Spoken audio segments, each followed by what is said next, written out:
How's it going, folks? Welcome back to the channel. It's great to see you, as always. Hope you're doing good. We're going to be finishing off the rest of these matches for round 2 over in the Masters.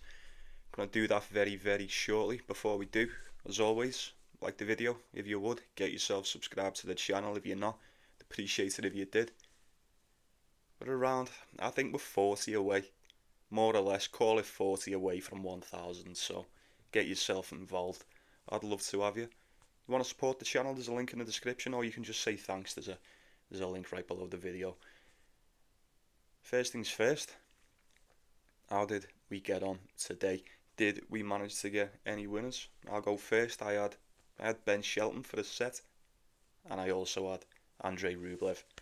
On the money line, he got the walkover, so that was void for me. Admittingly, not as much profit as I had planned out at the start, but I can't complain. Can't complain with that. I will most definitely take it. It's not a loss. It's not a push. Profit's profit. It is what it is. Happy days. But yeah, get yourself involved. Don't be shy. Did you win? Did you lose? Did you come close? But no, that's out the way. We've got yet another day full of bangers. Personally, I think it's full of bangers anyway. There's loads of great matches for us here. First off, we've got Etcheverry, Musetti. I think this one's got the potential to be very interesting indeed. You get a Musetti at a decent favourite around 1.5. Now, to my surprise, these have never actually played each other before. I think with it being on the clay, it's probably as good of a chance as Etcheverry stands in this matchup. I think Musetti's a lot better on the day. You know, he's 11th in the world now. He's nearly in the top 10. Basically is. I mean, he most certainly played like a top 10 player last time out in Monte Carlo. I'll give him that. We didn't see him. He didn't play in Barcelona. Now, I can't remember if anyone's got any information on this. Was he injured, or was it just one of them things, you know, I'll look ahead to this Masters? I'm not too sure. So I must admit, there's a couple of concerns. Well, not concerns, couple of question marks for me surrounding the readiness of Lorenzo Musetti. I thought Etcheverry looked decent against Majchrzak. I didn't think he was going to win that one, but he did. 3 sets.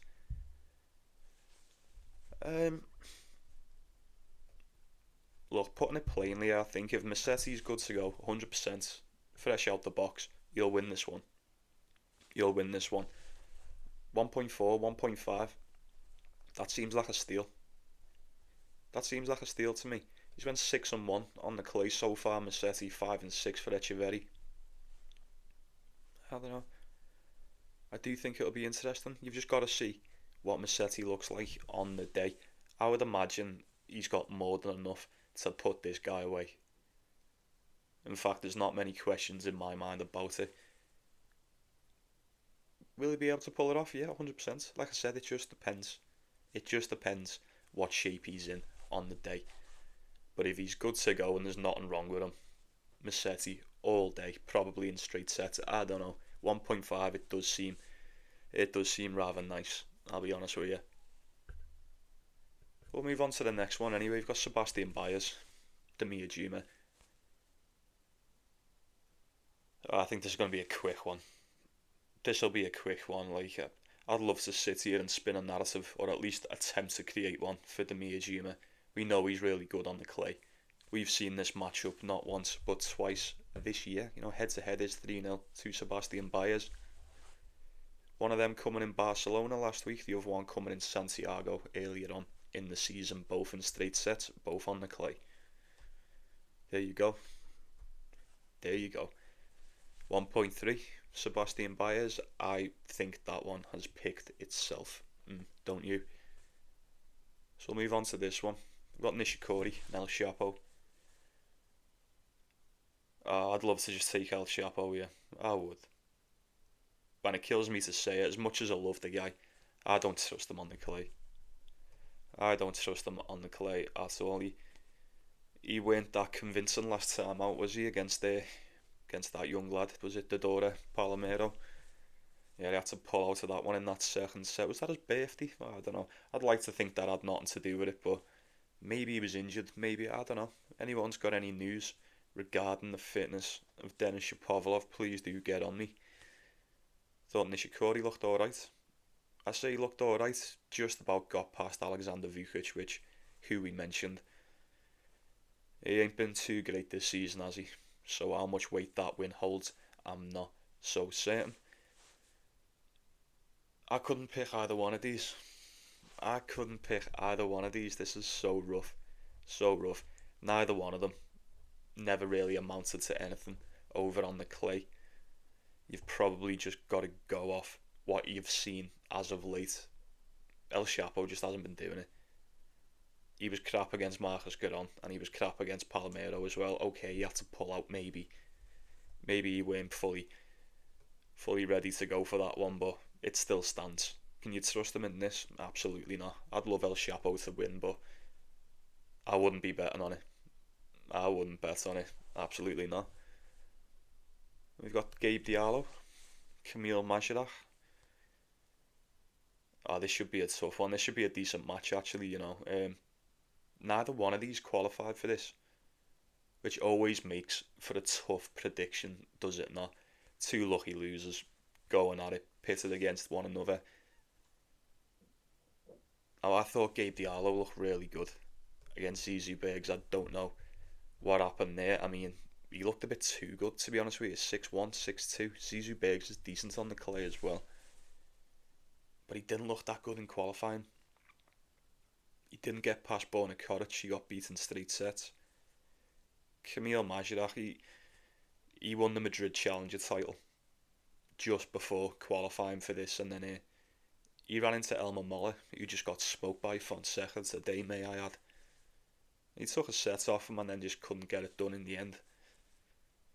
So now they play each other, and there's not much to separate them whatsoever. Gabe Diallo is a monster of a guy. He is an absolute giant, and I'm not surprised he doesn't just beat everyone. He's that big. But I don't know, man. I mean, contrary to what the bookies are trying to tell me here, this is going to be a very, very tough one. I think there's a clear favourite in regards to who's better on the surface anyway. I think Kamil Majchrzak is 100% more trustworthy. We've seen a lot more from him, even this season on the clay. He's went 11-2. 11-2 on the surface. Diallo's went 4-4. He did play good against Zizou Berg. That's a very impressive result. Are you going to be able to replicate that against Majchrzak? He's solid, He's very solid. With odds like that, I'd fancy Majchrzak for a set. At least a set. I'm not so certain. I wouldn't be picking it with much conviction, but something's telling me he's got a better shot at winning this than Gabe Diallo. I don't know. You let me know. But we'll move on to who's this one? Jarry Lehecka, Cam Norrie. Excuse me. You're getting Lehecka as a big favourite in this one, 1.4. Head to head is actually 3-1 to you guessed it, Cam Norrie. He beat him this year as well over at Indian Wells. 2-1. I mean 6-3, 6-4, 7-5. I don't know. These have only really played each other on the hard court, so how it's going to look over on the dirt, I couldn't tell you. One thing I will say is this: I think Jarry Lehecka is probably a little bit more suited to the surface than Cam Norrie. Maybe not by a lot, if only just a little bit. He still is a little bit more suited. I think he's a better player, no doubt. Cam Norrie's tricky, man. He's just... He trots along, he'll win a couple, lose a couple, he's just... What you see is what you get. We kind of know what we're going to get from him. And what I will say is this: look, if you give him a chance, he'll definitely take it.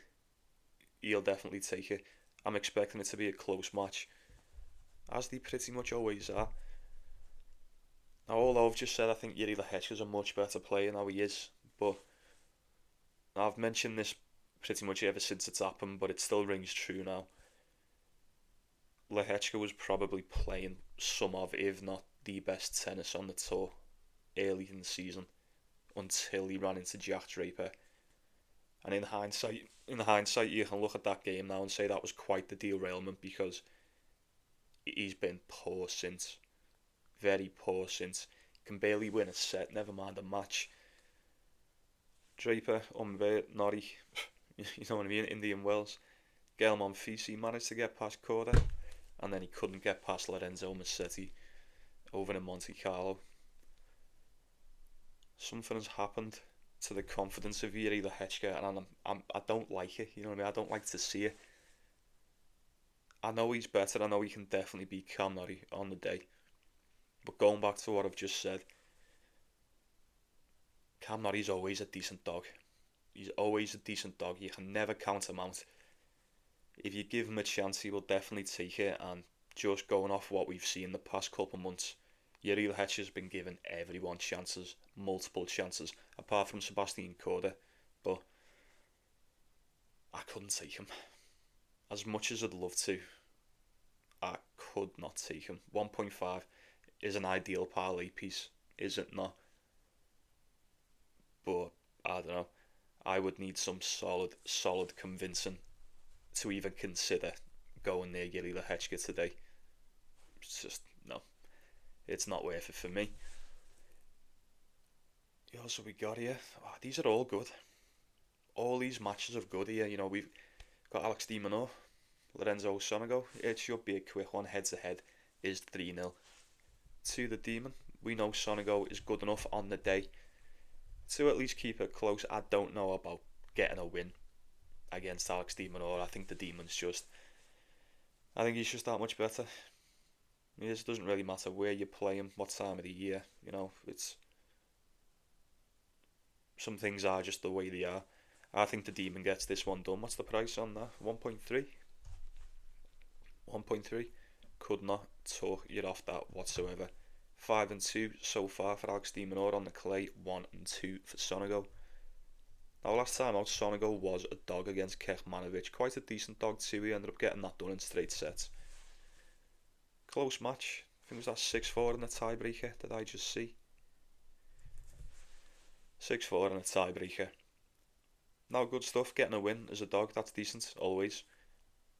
Keeping it close against Khachanov is one thing. Getting a win, or even keeping it just as close against Alex de Minaur, is a very large ask. A very large ask, in my opinion. Now, we do live in a world, and especially with a sport like this, anyone's capable of beating anyone. We know that, but you've got to roll the dice sometimes, haven't you? And I feel like you should be alright taking Alex de Minaur to beat Lorenzo Sonego there. 1.3, ideal parlay piece if you need something to just get you to where you want to be. There you go. There you go. We'll crack on to Jacob Fernley, Thomas Machac.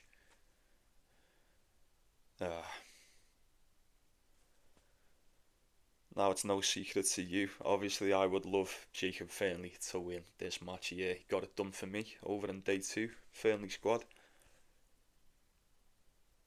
But it's also no secret, you know how much I rate Thomas Machac. You know all the great stuff I say about this kid. He's so good. He's so good, man. He's so hard to beat. When he's playing his tennis, he's so hard to beat. And I'm not so certain. Even Jacob Fernley, if he brings his best level, I'm not so certain it's going to be enough against Thomas Machac, providing he brings what I know he can. I say he went too great in Monte Carlo. We got past Sebastian Baez, which is a good win. Say what you want, it's a good win. And then he nearly beat Alex de Minaur. So yeah, maybe not too bad. Not too bad. 1-1 on the clay this year, and then 5-2 for Jacob Fernley. He's been playing really good. You have to admit he's been playing good. Great through qualifying, and contrary to what the odds were telling us, we knew he was going to beat Boo on day 2, and he did. It's exactly what he did. Straight sets as well. Very happy with that. It's okay to dream. It really is. I'd love to take him on the point, so just take him on the money line. Take him for a set. We've seen a lot more out of him this season on the clay than what we have Thomas Machac. That's a fact. But I don't know, man. I don't know. Thomas Machac is good on the clay too.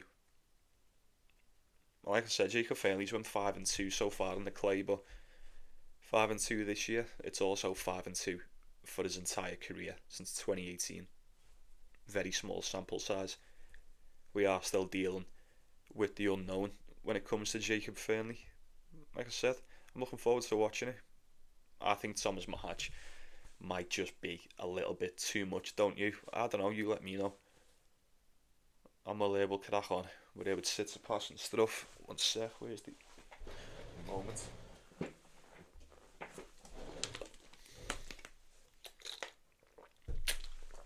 think we're halfway through now. Where were we? Tsitsipas and Struff. Oh yeah, we've seen this one quite a bit throughout the years, haven't we? Now, first glance, especially the season that we're currently in, you'd go, oh yeah, we're on the clay. It's got to be Tsitsipas, hasn't it? It's got to be Tsitsipas for a couple of reasons. You know, the main reason being Jan-Lennard Struff before that game against Van der Sandschulp, he's been shit, to say the least. He's been rather dump. Tsitsipas has been a lot better, if you'd ask me. Now, we did have to pull out in Barcelona when he was playing ATP. I'm not too sure what happened there.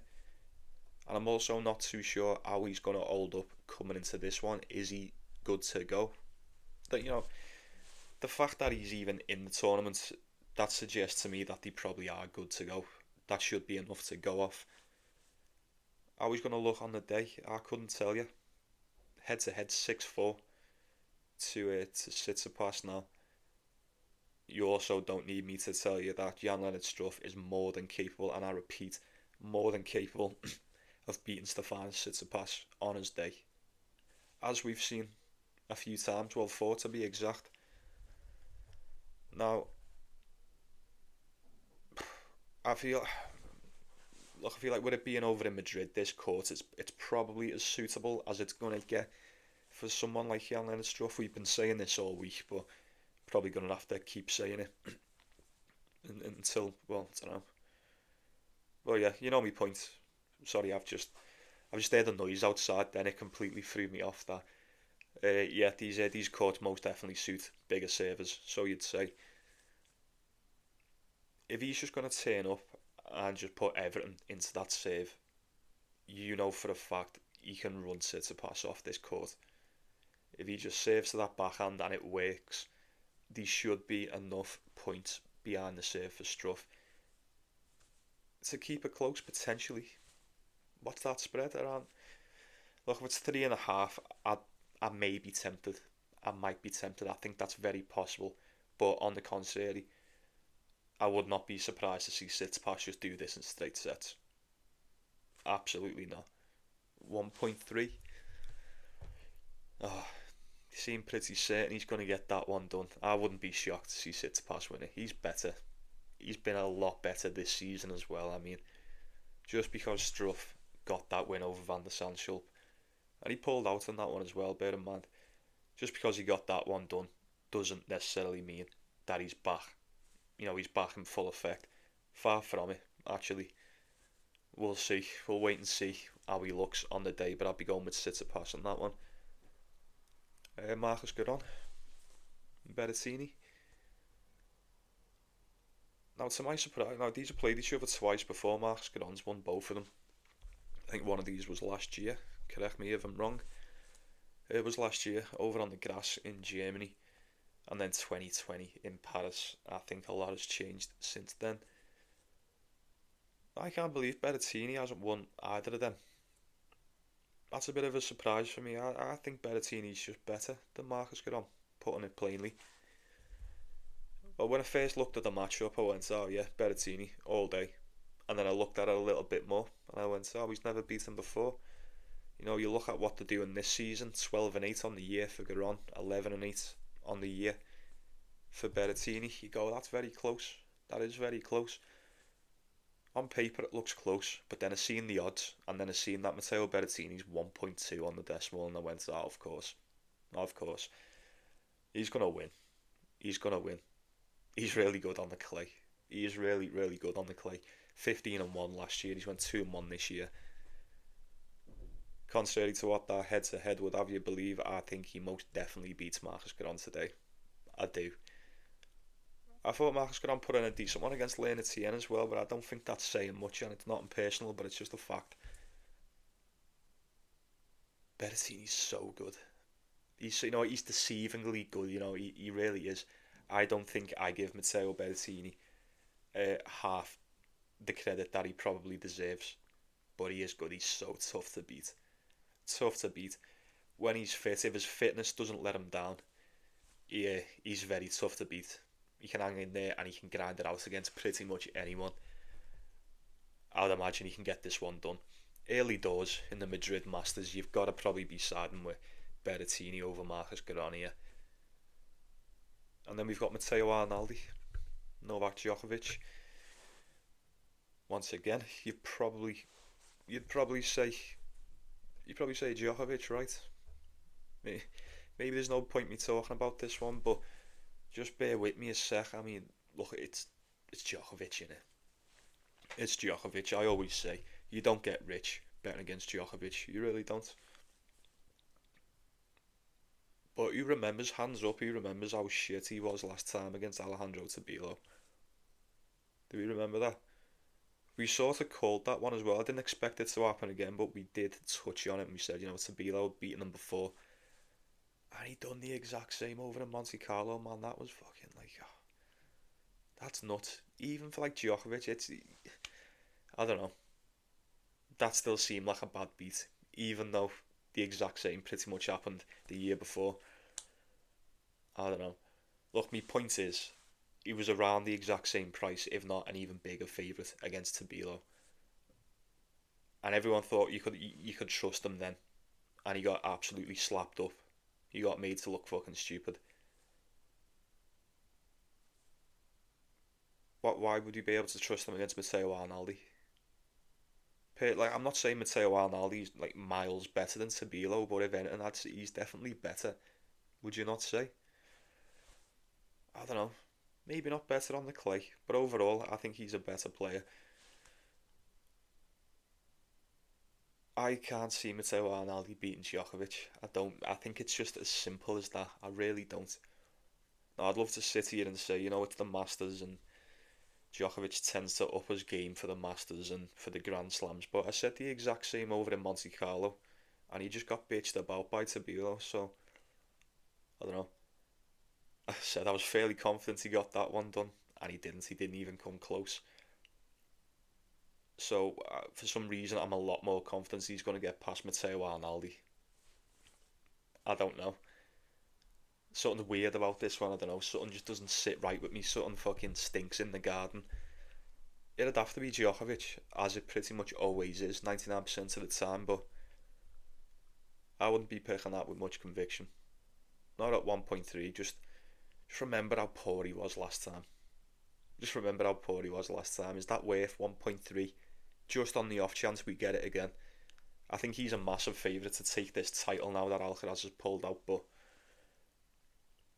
will that sort of ignite the spark that he needs? As if he needs one anyway, but I don't know. You get me point. That's enough said. I'd love to take it, but I would want to vomit if I bet on Djokovic and he turns up and just shat the bed on the clay again, so I don't know. It's been a strange season for Djokovic. He's still been good. He's been fantastic, to say the least. 12 and 6. I mean, 12 and 5 on the hard court, 0-1 on the clay. Had a couple of snide beats. Just a couple, not loads, but he's had a couple of snide beats already. So I don't know. Like I said, strange season for Djokovic. Stranger things have happened. I wouldn't be willing to bank on Matteo Arnaldi pulling this one off, but he is more than capable of doing so. We'll see. You know what I think happens here at the very least? Matteo Arnaldi might take the first set.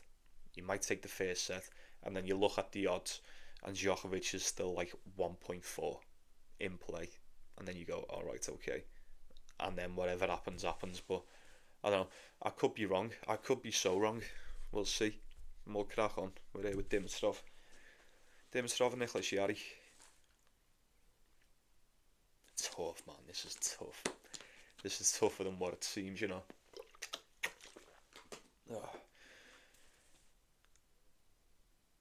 I'm looking at Dimitrov, obviously. Obviously, I'm looking at Dimitrov. Head to head is 2 apiece for these two. Now, Nicholas Jarry, look, just quick round of applause for Nicholas Jarry, folks. He fucking done it. I mean, he needed that. He needed that. And you know what? We knew it was coming. We knew it was going to happen sooner than later. He looked really good against Daniel Altmaier. And Daniel Altmaier's looked decent on the clay this season too, so I imagine he'll be very, very pleased with that. That was more like the Nicholas Jarry we know can turn up. Now you're probably sitting there going, but Dimitrov just beat him over in Monte Carlo, and we knew he would. Yeah, that's right. I know, I remember. But was that Nicholas Jarry when he couldn't win games? And is this now Nicholas Jarry that can win games? I'm not so sure. It's too soon to tell, obviously. But like I've been saying all season, I've been waiting for him to just try and snap into a little bit of form. And you have to admit, folks, this is the perfect time for him to do it. While we're in clay season and we're in clay Masters territory, this is prime time for Nicholas Jarry to just spring some upsets. It is. It is. I can just sense it. I can just sense it. Dimitrov's just a fucking beast though, isn't he? Like 1.5, it's begging me. They're begging me to take Dimitrov here, guys. I don't know what to do. I want to take him. Beat him, what was it, last week? 2 weeks ago? I doubt one win. I say I doubt one win is going to change the fact that you're playing Grigor Dimitrov. But one win may just be all it's going to take for Nicholas Jarry to just, start setting in motion. This is what I'd say. I'd go with Dimitrov because, quite frankly, I was looking for around like a 3.5 spread for Nicholas Jarry, and it's not. It's going to be 2.5. With that in mind, I do think Dimitrov probably beats him. I do. I'm just very wary. I'm very wary because I've been waiting for Jarry to get a win, and not only just a win, a convincing one. Not one of these 3 setters that he's been getting himself into all season. Just a very solid, convincing win against a very solid clay court player. I fucked that up again. Dimitrov's just a different monster, though. I do. It's one thing getting past Daniel Altmaier in straight sets. Even if you are coming into form, I think it's a big ask. Big ask to get past Dimitrov. He's so good. He's so good. If anything, it could be an overspot. It could be an overspot. We'll wait and see. This will be the one. This will be the fucking decider for me. If Jarry gets past Dimitrov, even if he doesn't win, but if he keeps it close, I think I'll be very hopeful for him for future tournaments. So we'll leave it at that. We've got Alexander Muller, Hugo Humbert.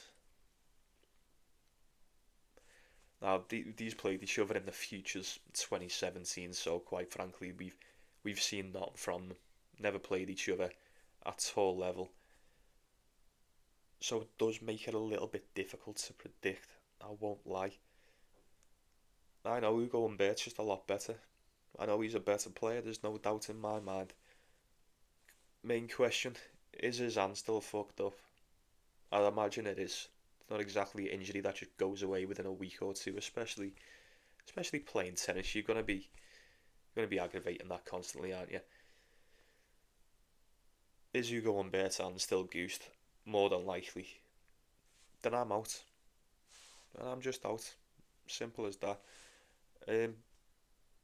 If he was fully fit and ready to go, nothing wrong with him. I'd be taking Hugo Humbert all day. 1.7, 1.8, I think that tells you a lot. He is a lot better than Alexander Muller. But Alexander Muller's deceivingly good. He's already got himself a title this season. Let's not forget. I just think he either plays 10 times better than what you'd expect him to, or just when you think, you can see him come off an absolute 10 out of 10 performance, and then he'll put in an absolute shitter. So, I don't know. It's hard to get a read on this guy, it really is. Look, Hugo Humbert, I mean, he barely got past Nicholas Jarry, and it wasn't the Nicholas Jarry. He's only just started to win games yesterday, and it may have just been the one game he started to win, we don't know, but he barely got past him. And then he looked crap against Fabian Madison. He was just spraying errors everywhere. He was clearly struggling. Until that hand is fully healed and I've got full confirmation that there's nothing wrong with him anymore, I can't say Hugo Humbert. It breaks me heart. It really does. Because I fucking love Hugo Humbert. He's one of my favourite players on the tour and he has been for quite a while. I just can't trust it. You can't trust it. You'd feel like a dickhead, wouldn't you, if you just went, oh yeah, Hugo Humbert's going to win this, and he comes out with his hand strapped up again and he's just spraying fucking backhands everywhere. So, I don't know. Save yourself the pain. Just stay away from it. I don't know what's going to happen in that. I'd love to sit here and say Hugo Humbert probably beats Alexander Muller with a broken hand anyway, but let's not take the piss too much. We'll crack on. So this is a quick one. I've got Khachanov, Rally Pelka. You know my deal with Rally Pelka. It's just that no. Just no. I mean, no. Yeah, no. Absolutely not. Can't do it. Khachanov looked rather decent over in Barcelona. Got to the semi-finals before he got beat by Holger Rune. That is probably a lot more than what I've seen from him all season. Probably dating back into last season too. Rally Pelka's just... He's been reduced to exactly what I expected from him at the start of the season, but I was wrong. It didn't last long. Whatsoever, and it's a shame. It really is. 1-1 on the clay. 3-2 on the clay for Khachanov. You know, you'd look at the overall records, 8-9 for Khachanov and then 12-8 for Opelka, and you go, yeah, Opelka's been good, but I don't know. I feel like Opelka has so noticeably started to decline as the seasons went on. And I don't know, I could be wrong, but based off that performance in Barcelona, I'd say Khachanov very well could maybe just on the up. So it would be Khachanov. It would be 1.3. Get that out of my sight. Yeah, it's going to be Khachanov. We'll just move on anyway. Oh my god, 1.3. 1.3, fuck me. What is that? Anyway, a big foe. Luciano Darderi. You'd probably say Luciano Darderi, right? Right, I would anyway. He looked good against Halles. He really did. Now, he weren't too convincing against Ben Shelton in the quarterfinals in Munich. We'll give him that, but I don't know, man. I mean, we can't really fault him. He'd been fantastic leading up to it. Let's not forget, even though he weren't too great against Ben Shelton, Luciano Darderi remains one of the most informed clay players on the tour at the moment. I would definitely expect him to get past Francis Tiafoe. I would. No, the rankings would suggest otherwise. These played each other last year over in Houston. May I add, Tiafoe got that one done in straight sets. 6-2 and then a tiebreaker. Quite a decent performance too. And it's tough, man, as well, because it's not exactly like Darderi's just started to play good on the clay this season. He had himself one hell of a season last year too. Big foe just beasted him. I don't know. Will the level show in this? Will Big Foe just be too much, too strong? I wouldn't imagine so. He can't get past Jami Munar. He can't get past Alexei Popyrin. What are the odds he gets past Darderi? I'll tell you the odds. Very close. 2.1. 2.1 for Big Foe. That's yeah. I don't know. You pay your money, you take your choice on that one. 1.7. I would be very, very tempted to take Darderi there. As far as just a prediction, I would probably say Luciano Darderi is the wise pick. I would. He's been a lot more better. He's been a lot more promising. We've seen a lot more from him. Don't see why not. 10-9 for Big Foe. 14-10. 13-5 on the clay for Darderi. 4-3 for Francis Tiafoe. You do with that one what you will. And we've got two more, and then I've got one more night shift, and then I'm done for a couple of days. So look at this one. He's back. Jack Draper squad. Where are we? Got Jack Draper, Talon Griekspoor. This be a good one, this. It'll be a good one, but I'll be honest with you. For some weird reason, now obviously I can't wait to watch it. I love watching Jack Draper, you know me. I'm all in for this guy. I've got a very, very sickly feeling when it comes to this matchup today. I do. Jack Draper weren't that good against Davidovich Fokina, was he? He weren't that good in Monte Carlo. He wasn't. He looked alright against Marcus Giron, and he really struggled against Davidovich Fokina. He had next to no answer for him whatsoever. He's never really done much on the clay. He loves the hard court, we all know that. 5-7 last year, 3-3, 2-2, 7-5. You know, descending years. Talon Griekspoor, he hasn't really done that much the past couple of seasons over on the surface either, but you know what I always say, don't you? He's all terrain. Guy's all terrain. He brings a solid, consistent level no matter where we are in the year. 6-3 on the clay for Griekspoor this year, 1-1 for our boy Jack. They played each other in the Winston-Salem 2023. He ended up pulling out of that one. Obviously, Griekspoor won a tiebreaker. I think a lot has changed since then. Jack Draper has made some insane improvements. This guy has really come on. He's really come along the past couple of years. More so this one. He's been fantastic this year. I'd love to take him. You know me, and look, this is me telling you this out of everyone. This is me. I'm not that confident in it. I'm not that confident that I'm not just going to get blinded by bias. It's anyone's. It's anyone's. I think Talon Griekspoor stands a very good chance. I don't think he's going to hammer him. I don't think it's going to be like an absolute beatdown either way. I don't think if it's going to be a beatdown, it'll be Jack Draper dishing out the beatdown. We know that. But I don't know. Over on the clay, he's not that good. He struggled against Guile. He proper struggled. And we've seen what happens when he starts to struggle. He either snaps back into it or he just doesn't, and he continues to struggle. Talon Griekspoor is just the type of player that will stand there and grind this out with you. I know that. So I'm 100% certain that Jack Draper knows that. You cannot afford to get yourself into a slogfest with Griekspoor. You need to break this guy and get it done quick. Get it done quick. With it being his first game back, obviously he's going to be fit. Obviously the stamina will be there, the gas will be there. Griekspoor looked really good against Vic Capriva. But Vic Capriva and Jack Draper, it's night and day, let's be honest. 1.6, it's begging me. Just like the Dimitrov one is, it's begging me.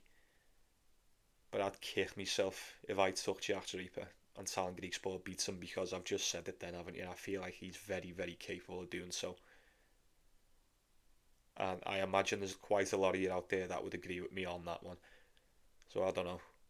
Jack Draper squad, I hope he gets it done. I'm praying for him. I would love him to get this one done. He's better than Talon Griekspoor. I know he is. Will he be better on the day? That is the question, as it always is. And then we'll finish off with, that's probably the one. Why is this the last one? This is probably the prime time one. I'm going to say this is the one everyone's probably been waiting for, innit? We've got a waiting for, rather. We've got Joao Fonseca, Tommy Paul. Who are you going for here? Don't tell me, let me guess. Joao Fonseca. Yeah, I'm very tempted to go with him too. I'll be honest with you. 1.6. Very, very capable spot this is for Joao Fonseca. Tommy Paul, never really been that great on the clay. Like, he's not bad, but compared to the hard court, yeah, he's like a completely different player. Joao Fonseca's really good on the clay. Not only is he really good on the clay, he's just really good overall. Up and coming, there is a lot of upside with Joao Fonseca. There's a lot of upside with Tommy Paul too. He's fantastic. He's one of my favourite. I think he's my favourite American player. Yeah, I'd say that. But is he going to get past Fonseca? Oh, it's just hard. Fonseca, I said that in his last match, didn't I? Joao Fonseca and his travelling circus, man, it's hard to play against. It's hard to go against, man. He looked good against Elmer Muller. He looked really good against him, and that kid had been flying on the clay. Tommy Paul last time out got beat by Jensen Brooksby in the semi-finals over at Houston. His age went 2-1 on the clay this year. Fonseca's went 6-1. What do we do here? What do we do? You could probably take Fonseca for the set. I don't know what you get for that. It could be parlay peaceable, but it might not be. I haven't checked. Is he going to get this one done? Who's more proven? Stupid question, obviously, but who's more proven? Tommy Paul. Who's more trustworthy? Probably Tommy Paul on this surface. Fonseca looks really good on the clay. He is good on the clay, we know that. Tommy Paul's had good seasons on the clay too, just as good as Fonseca. Is it just cut and dry? Tommy Paul turns up to the Madrid Masters and gets fucking walloped by this kid. I don't know. I don't want to upset anyone, but I'm just not so sure. I'm really not. I think Tommy Paul is more, and I repeat, more than capable of getting it done against Joao Fonseca. I do. They've never played each other before. I think it'll be a good one. Fancy Fonseca to just hang in there, grind this one out. Let the crowd do the work for him and just fucking scream the way to a victory. I don't know. And that's not me saying that's all he's got by any stretch of the imagination. This lad's fantastic, but you have to admit that crowd most definitely makes a difference more often than not. I think he wins. But I don't feel right saying I think he wins because I feel like I'm just going with the majority. What I actually believe is that Tommy Paul should win this match.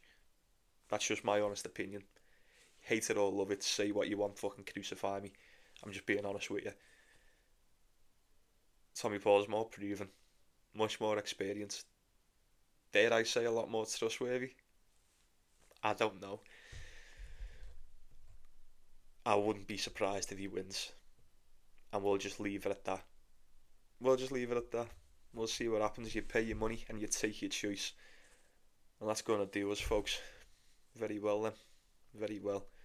Always a pleasure doing business with you. Always a pleasure talking to you. Like and subscribe. And I'm going to be saying good night to you. You take it easy, yeah? You take care of yourselves. Take care of one another, most importantly. Let's go get that cash once more into the breach. Enjoy the matches. I'll see you tomorrow.